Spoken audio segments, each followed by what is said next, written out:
सभी टीमें फुगड़ी खेल रही होती हैं, लेकिन जसप्रीत और अनीता को एहसास होता है कि ये लोग उन्हें गिराने की कोशिश कर रहे हैं। जसप्रीत किसी तरह माही से अपना हाथ छुड़ाकर रुक जाती है और धीरे धीरे बाकी टीम भी एक एक करके रुक जाती है, लेकिन पाखी अनीता का हाथ नहीं छोड़ती और उसे जोर जोर से घुमाती रहती है। अनुपमा चिल्लाकर पाखी को रुकने के लिए कहती है, लेकिन पाखी किसी की बात नहीं सुनती और अनीता को घुमाती ही रहती है। अनीता हाथ छुड़ाने की पूरी कोशिश करती है, तभी अचानक पाखी उसका हाथ छोड़ देती है।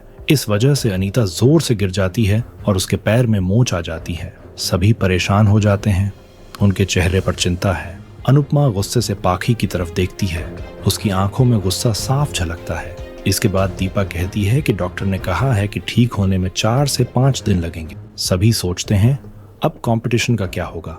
माही और पाखी खुश होती हैं। तभी जसप्रीत गुस्से में माही से कहती है कि तुम क्या करना चाह रही थी। अनुपमा पूछती है कि माही ने क्या किया है। जसप्रीत बताती है कि माही ने मुझे गिराने की कोशिश की थी, सबको डिस्टर्ब करने के लिए। सभी चौंक जाते हैं। राही कहती है कि तुम कुछ भी मत बोलो। जसप्रीत कहती है कि माही और पाखी ने मुझे और अनीता को गिराने की कोशिश की है। मैंने अपना हाथ छुड़ा लिया, लेकिन अनीता नहीं छुड़ा पाई और पाखी ने उसे गिरा दिया। सब ने देखा है। राही पाखी का बचाव करती है। जसप्रीत कहती है कि तुम सब हमारे जीतने से डरती हो, इसलिए ऐसा किया। राही कहती है कि हम फेयर गेम में विश्वास रखते हैं। जसप्रीत कहती है कि अगर ऐसा होता तो तुम अनुपमा के साथ मेंटल गेम नहीं खेलती, तुमने उसे इमोशनली हर्ट करके तोड़ने की कोशिश की है। राही कहती है कि तुम्हारी बदकिस्मती के लिए हम जिम्मेदार नहीं हैं। जसप्रीत गुस्से में कहती है कि हमारी किस्मत नहीं, तुम्हारी नीयत खराब है। राही फुल कॉन्फिडेंस के साथ कहती है कि हमें हमारे टैलेंट पर पूरा भरोसा है।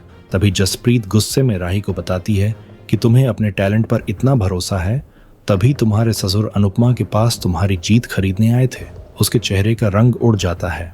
अनुपमा जसप्रीत को रोकती है, लेकिन जसप्रीत कहती है कि आज इन्हें सच बताना जरूरी है।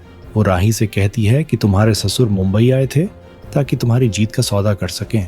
जसप्रीत उसे सारी बात बता देती है। वो कहती है कि अनुपमा ने साफ मना कर दिया और पैसों के लिए इंसानियत नहीं छोड़ी। उन्होंने बार बार कहा था कि मेरी राही अपने टैलेंट से जीत सकती है।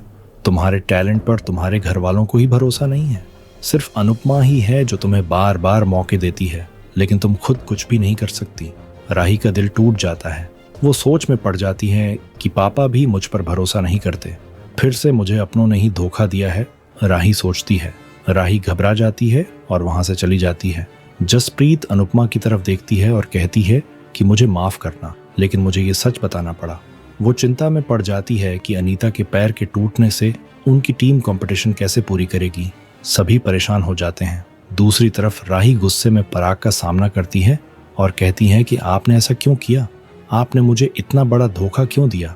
पराग दुखी होकर कहता है कि बेटी के लिए बाप कमजोर पड़ जाता है। वो बेटी पर भरोसा कर लेता है, लेकिन किस्मत पर नहीं कर पाता। मैं डर गया था कि कहीं मेरी बेटी हार ना जाए। राही कहती है कि मैं आपके भरोसे पर ही चल रही थी, आपको मुझे आजाद करना चाहिए था, लेकिन अब मैं सबकी नजरों में गिर गई हूँ। राही दुखी होकर रोने लग जाती है। मोटिबा और ख्याति पराग पर ताने मारती है कि उसकी वजह से अनुपमा को उन्हें नीचा दिखाने का मौका मिल गया है। पराग राही से कहता है कि मैं तुम्हें हारते हुए नहीं देखना चाहता था, मुझसे गलती हो गई। मैं बस तुम्हारे सपनों को बचाना चाहता था, क्योंकि सपने टूटने का दर्द मैं अच्छी तरह से जानता हूँ। मोटिबा कहती है कि तुम ससुर होकर बहू से माफी क्यों मांग रहे हो, भूलो मत कि तुम डायमंड किंग पराग कोठारी हो। पराग कहता है कि मैं भी इंसान हूँ, आपने पराग कोठारी को डायमंड किंग तो बना दिया, लेकिन बेटे को इंसान नहीं बनने दिया। सभी हैरान हो जाते हैं। पराग दुखी होकर कहता है कि कई सालों से मैं बहुत कुछ अंदर दबाकर बैठा हूँ, आज आपके सामने सब कहूँगा। पराग टूटे हुए दिल से बोलता है कि बचपन से आपने मुझे यही कहा है कि कमजोर मत बनना और अपने पिता जैसा मत बनना। इतने सालों तक अपने पति की नाकामयाबी का गुस्सा आप मुझ पर निकाल रही थी। आपने मेरे सपनों को ही मार डाला, मुझे बिजनेस थमा दिया, लेकिन मेरी खुशियां छीन ली। आपने सिर्फ यही कहा कि काम करो और बड़ा बिजनेसमैन बनो। मोटिबा जाने लगती है। तभी पराग उसे रोकता है और कहता है कि मैं एक अच्छे बच्चे की तरह आपकी हर बात मानता था। अपने सपनों को दबाकर, अपनी फीलिंग्स को हटाकर पराग कोठारी डायमंड किंग बन गया। बचपन कब गया, जवानी कब गई, कुछ पता नहीं चला। अनिल की भी यही कहानी है। हमारा बचपन आपके और पापा के झगड़े को देखकर बीता है। अनिल भी दुखी होता है। पराग सबको बताता है कि उसके पिता संगीत के कलाकार थे, लेकिन मोटेबा के लिए कला सिर्फ तमाशा थी। ये जानकर सभी हैरान होते हैं। पराग कहता है कि आपने किसी को भी उसके सपने पूरे नहीं करने दिए। तभी मोटेबा कहती है कि हमने ये सब क्यों किया, क्या तुम्हें याद नहीं है? पराग कहता है कि आपने ये सब हमारे अच्छे भविष्य के लिए किया, लेकिन आने वाले कल के लिए हमारा बचपन छिन गया। मैं बिना बचपन के ही बड़ा हो गया। मोटेबा दुखी होती है। पराग कहता है कि मर्द अपना दर्द जाहिर नहीं कर पाता, क्योंकि हमें पहले से ही समझाया गया है कि मर्द रोते नहीं हैं। आपने जो हमें सिखाया हम वही करते गए। शादी के बाद भी मैं अपने बीवी बच्चों को समय नहीं दे पाया। मेरी बीवी मुझसे बात करने के लिए तरसती थी, लेकिन मुझे तो कोठारी एम्पायर खड़ा करना था, क्योंकि आप ऐसा चाहती थी। मोटेबा चौंक जाती है। पराग अपना दुख बताता है कि उसकी बीवी के जाने के बाद और प्रेम के घर छोड़कर जाने के बाद उसने खुद को सिर्फ काम में व्यस्त कर लिया, लेकिन मोटेबा ने कभी उसके दर्द को नहीं समझा। पराग कहता है कि मैं ख्याति जी को भी अपना दर्द नहीं बता पाया।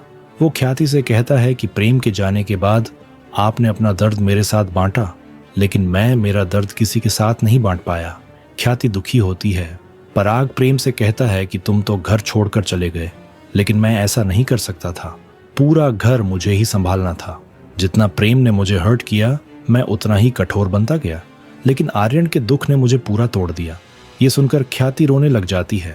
पराग कहता है कि मैं पराग कोठारी से हारा हुआ बाप बन गया, लेकिन फिर भी मैं खुद को संभाल रहा था। आर्यन को गए हुए 1 साल होने वाला है, लेकिन उसका चेहरा आज भी मेरे सामने घूमता है। पराग दुखी होकर आर्यन को याद करता है। सभी दुखी होते हैं। पराग दुखी होकर कहता है कि आपके तमाशों के बीच इस बाप का दुख दब गया।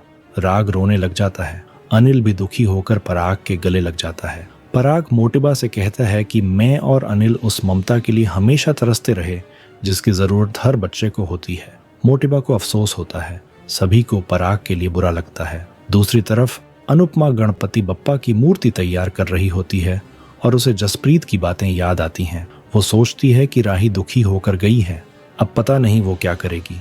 वो बप्पा से कहती है कि कल आप आने वाले हैं और जब आप आते हैं तो सब ठीक हो जाता है। अनुपमा अनुज को याद करती है और कहती है कि जैसा आपने सिखाया था मैंने वैसी ही मूर्ति बनाई है, ये आपने ही मुझसे बनवाया है।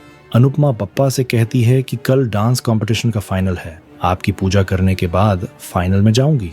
हमारी उम्मीद टूटने मत दीजिएगा, हमारे सारे विघ्न हर लीजिएगा। आने वाले एपिसोड में देखने को मिलेगा कि पराग राही से माफी मांगता है और राही उसके बलिदान को समझकर उसे माफ कर देती है। प्रेम फाइनल पर फोकस करने के लिए कहता है।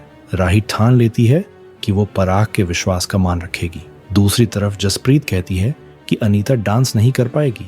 अनुपमा कहती है कि भगवान सही के साथ कभी गलत नहीं होने देंगे। तभी देविका उनकी मदद करने के लिए आती है। अनुपमा खुश होकर उसे गले लगा लेती है। आपको क्या लगता है इस कंपटीशन में किसकी टीम की जीत होगी, अनुपमा की या फिर राही की? कमेंट करके जरूर बताएं।